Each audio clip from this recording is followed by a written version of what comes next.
Hi everyone, welcome back to Root to Soul Nourishment. Today we're going to talk about an interesting topic that gets more into the soulful, spiritual, mystical side of healing our relationship with food and body.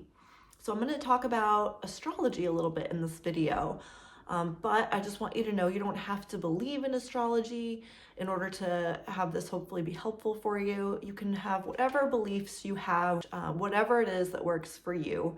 And I still think you might be able to get some use out of it. I'm just going to do an intro video here, and in later videos we can go more into depth. The way I like to use astrology with healing relationship to food and body is as one tool of many to kind of help focus our energy and attention in different areas based on your personal birth chart. Now, first, when I say astrology, you might be thinking of pop astrology, which is things like you might have seen horoscopes in magazines, what's your sun sign, it describes your personality and all of that stuff. But what I'm talking about is something deeper, and I like the branch of astrology called evolutionary astrology. So there's all different types, and this one is really one that's kind of landed with me more because it's all about your growth as a person versus telling you your future or telling you just about yourself. It's really more about how you can use your birth chart to grow into the best version of yourself. So that's how I like to use it.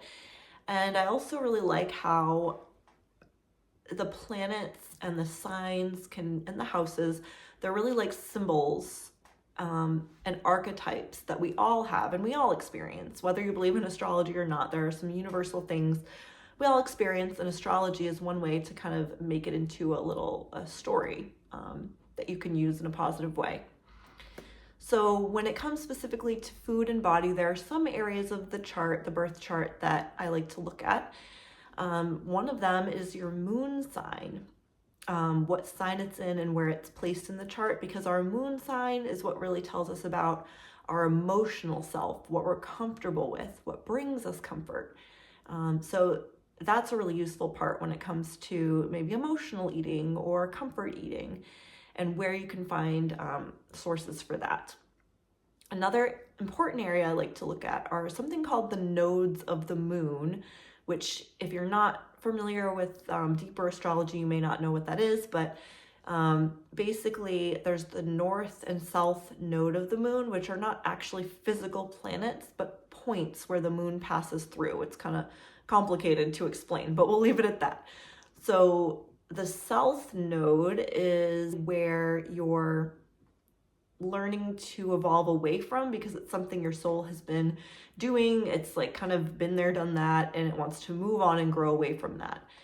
And it could be where we might feel stuck in our habits and why we feel like, why can't I just get out of this? I'm ready to move on. Or it could just be something you're really comfortable in and you feel like, well, why does this need to change, even though it might not be serving you? Whereas the north node is what we're trying to grow into.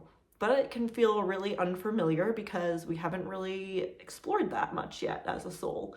So that can show us what you might want to learn to grow into, how to kind of be more familiar and comfortable with it. Then there's something called your ascendant, or your rising sign, which is the sign that was on the horizon at the moment of your birth. And that is kind of like how you physically express in the world, like the first impression, the impression you give the world. It may not represent your deeper self, but it's kind of like the way you go about day to day. And so that can be a really good informer of how you can best embody in this world, because we're going to talk about in other videos how embodiment is very important for healing your relationship to food and body. So this ascendant sign can give us some good focus and direction. So that is short about how I like to use astrology to help us on our journey with food and body. So if you want to learn more, stick around, subscribe, and we can go on this journey a little bit further. I'll see you next time. Bye. If this resonated with you, take the quiz that's linked in the description box below to tell you where you're at in your nourishment journey, as well as get supportive emails and some extra resources from me. I'd love to have you there.